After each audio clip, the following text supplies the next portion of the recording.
Hi guys. Take a look at this here. Yeah. I have enough.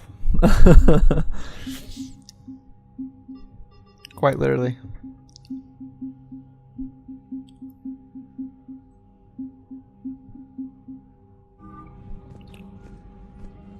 Alright. Let's go.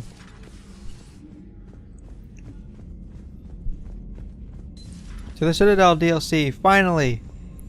I'm excited. I haven't played it yet. Well, I have, actually. I started to, and then I realized I needed everybody.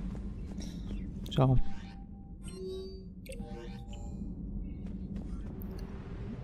I basically did the first mission. First part, where you're by yourself. That's how I knew it was so hard and retarded.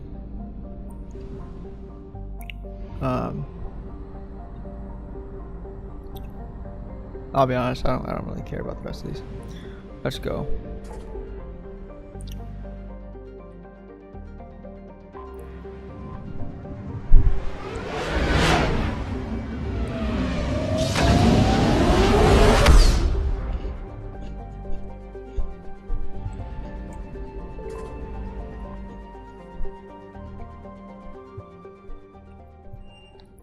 Here we go.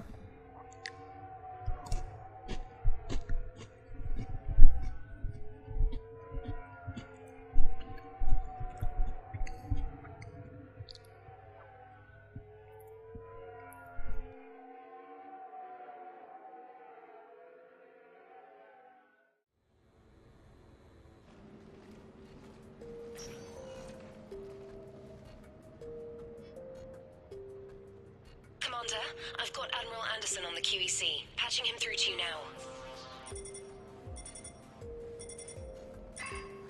Shepard. Admiral, how are you holding up? Day by day, Commander. Yeah. Hackett sent me a message about this apartment. I want you to have it. Take it off my hands. Are you serious? You need a place that's yours. Somewhere to recharge, clear your head. Kaylee wanted us to settle down there. Thing is, the longer I'm on Earth, the less I want to leave. And I want as few loose ends out there as possible. Like I said, you'd be doing me a favor. That's very generous. It's practical. We need you in the best shape possible. Rested. Focused. If you say so. Thank you. And make yourself at home, damn it. It's yours now. I'm sure I can manage. Okay, good. Been meaning to do that for a while. I'll talk to you soon. Be careful out there, Anderson. You too, Shepard.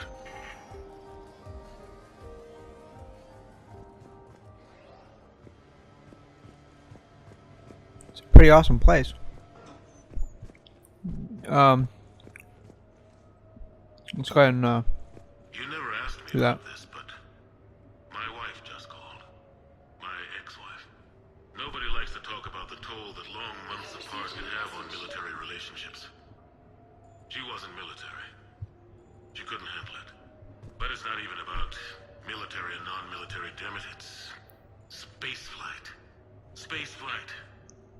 Finding the mass relays, miracles of engineering. Human imagination rising to meet our desires. We pay a price for that curiosity, that drive. Our relationships suffer. People we love suffer. But that's reality, and it's worth the cost. I must have thought it was. I guess I still do. In the end, you just have to hope you made the right choices. The Normandy? A brand new ship. My ship. You don't forget that moment. The first time you're standing there. The whole crew looking to you for direction. Unforgettable. I'd led men and women before that. Seen a lot of combat already. Always managed to find my way home in one piece. Do that a few times, you begin to think you know better than the next guy. Maybe you do, I don't know.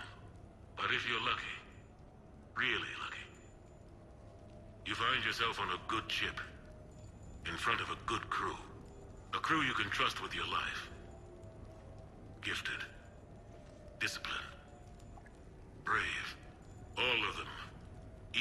set sail into the endless black ocean.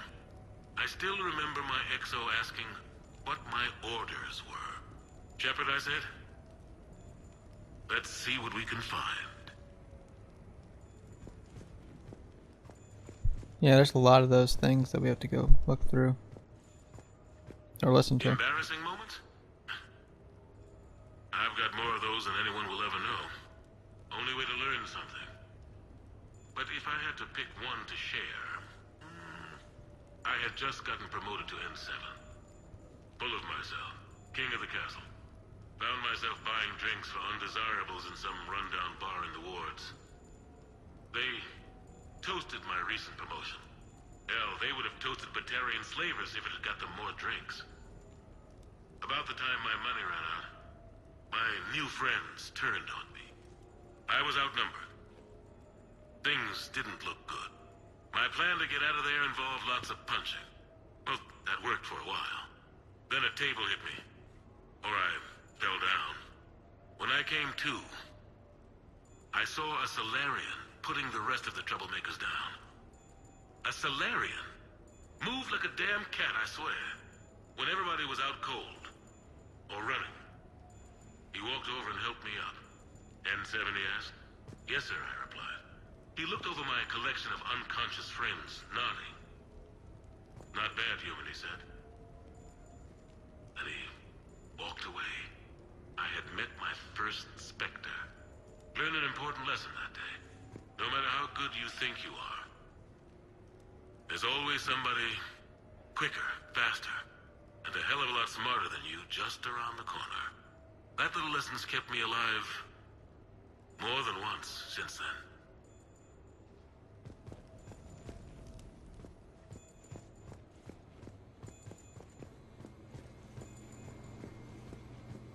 Sure, I can talk about Commander Shepard. Big topic. There's been a lot written about the Commander, but most of it isn't true. People are quick to judge. They don't know the whole story. I don't even know the whole story. But I know the man. Worked with him. Fought with him. Trust him with my life. Shepard's had some rough patches. Who of us hasn't? He's been forced to fight a lot of battles alone. God only knows how he got out of some of that. Makes your head spin. Thing is, you never heard a complaint. Never once got, no sir, I can't do that. He never hesitated. Few people know what Shepard's been through. I'd like to think I come pretty close. And I worry sometimes he forgets. There's a whole bunch of people who lose sleep over him getting back home. Maybe it doesn't need to be said. Maybe we're too dumb to say it.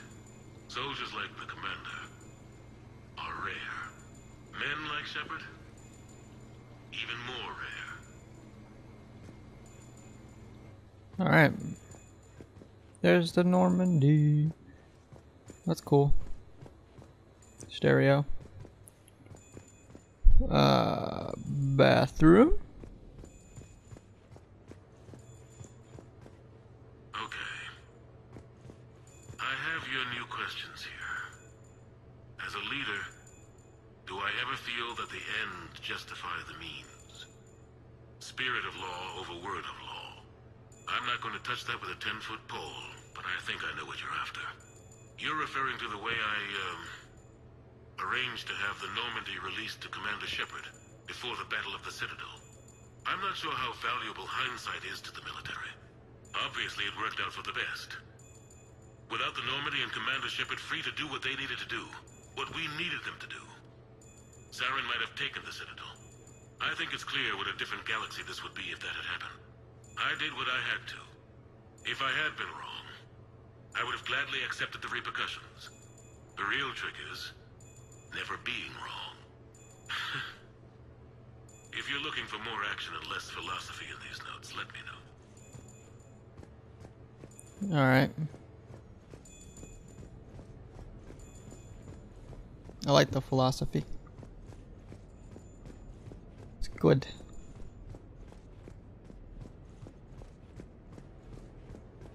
You asked me to talk about the SSV Normandy. The Normandy SR-1. As commander of the Tokyo, I was consulted on the Normandy's design, and on board for her initial training exercises. The average person probably doesn't know that the Normandy was a joint project with the Taurians. Acting CO, Eli Xander, was no diplomat. She ran out of patience with Taurian posturing and politicking during construction. The chief architect of the Drive Corps, Octavio Tatum, and his team of Taurian engineers were in the CIC for final training exercises. Tempers flared when Xander pushed the limits of the stealth system, waiting to vent the IES well past what Tatum was comfortable with.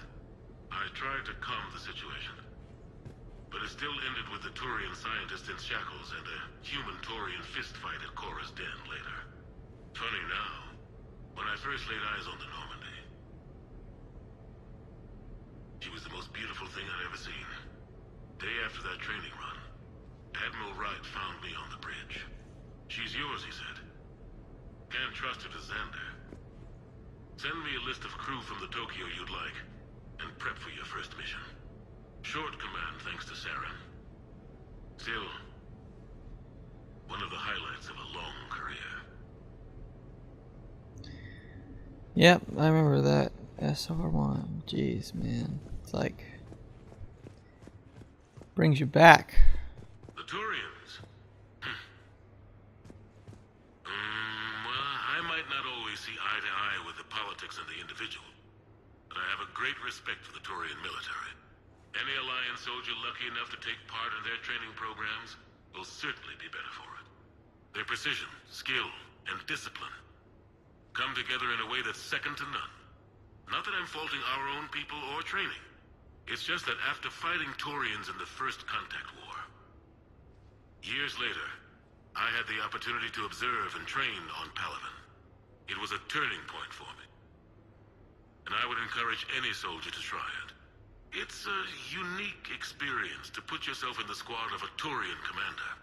My commander was an uncompromising bastard named Bartux Oryx. If you can find him, just ask how the platoon I commanded was trounced in his strategy game. Humbling. But I've used what I learned that day many times. The xenophobes will have their say. But I think it's vital that we do more of this kind of cross-species training. There you go. And if you do find General Oryx, let me know. I owe him money.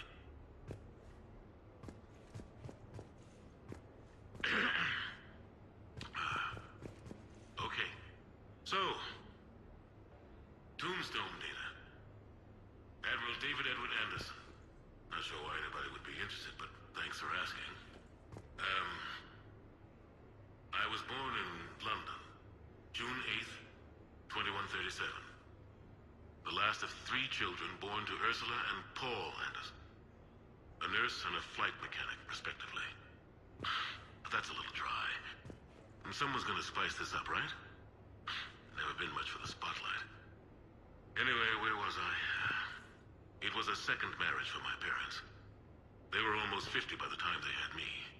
My mother worked shifts, so my father would often take me to the base. While he worked, I watched transport ships and fighters take off. Worked his whole life around space travel, my father. But he never left Earth. Not for a day. He was a good man. But that's just a side note. Don't put that in. Who is it, Kaylee? Yes, I need to take that. I hope this is what you're after. I'll get to the more interesting N7 stuff next time. Okay.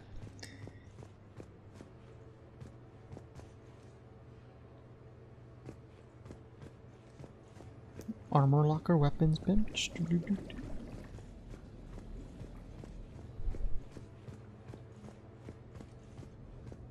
Alright. Let's go downstairs.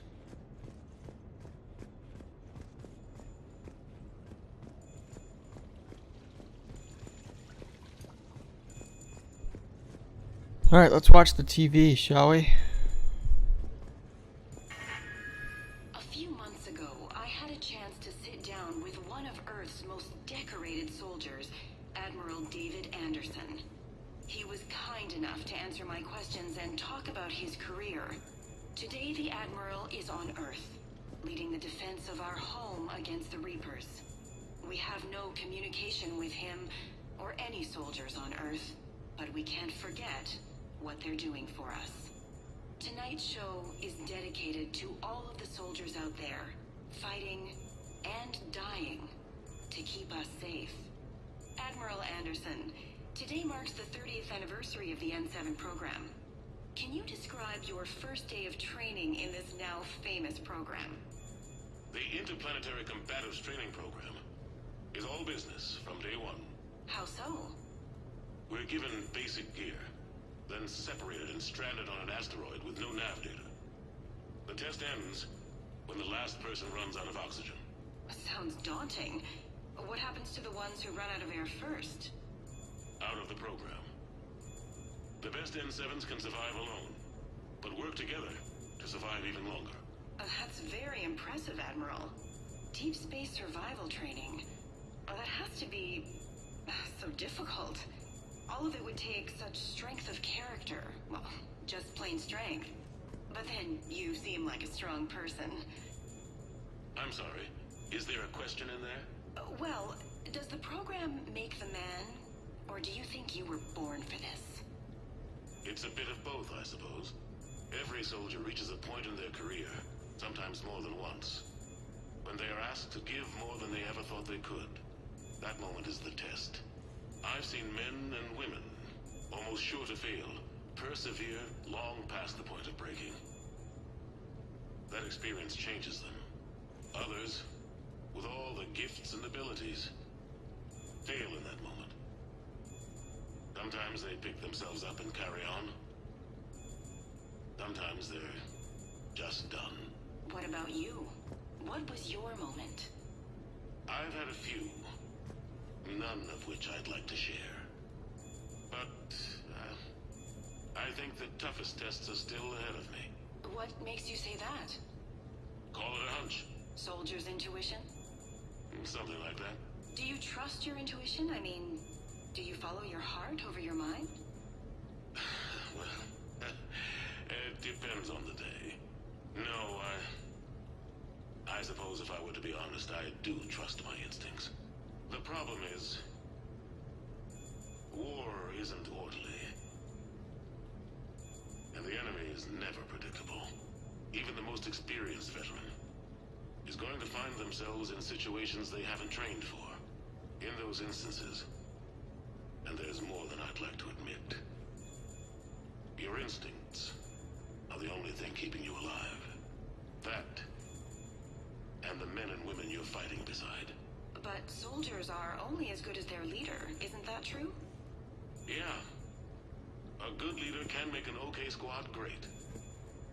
A bad leader, well, war tends to make examples of them. What makes a good leader then? A good leader is someone who values the life of his men over the success of the mission, but understands that sometimes the cost of failing a mission is higher than the cost of losing those men. That's a terrible line to have to walk. Yes, it is. But war is a terrible thing. Thank you for your time, Admiral. Thank you. The remainder of this interview was to take a more personal look at Admiral Anderson's life. It wasn't finished when the Reapers invaded. We can only hope that the Admiral and the soldiers under his command survive to tell us the rest of their stories. I'm Kalisa Al-Jalani. Thank you for watching. That was a long program.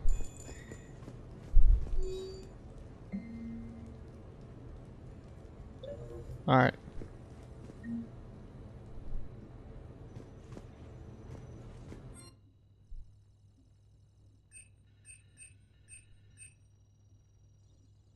It's kind of cool.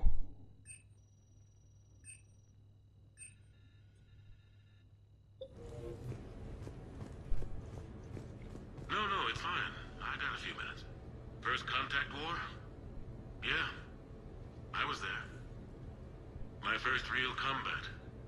First for a lot of us. I remember one night early in the war, strapped to my seat as our transport approached the LZ. Everyone was dead silent. just the sound of breathing. Good men. I trained with all of them. We were always joking and horsing around, but not this time. Just the rattle of the shuttle. And that heavy breathing. Everyone was thinking the same thing.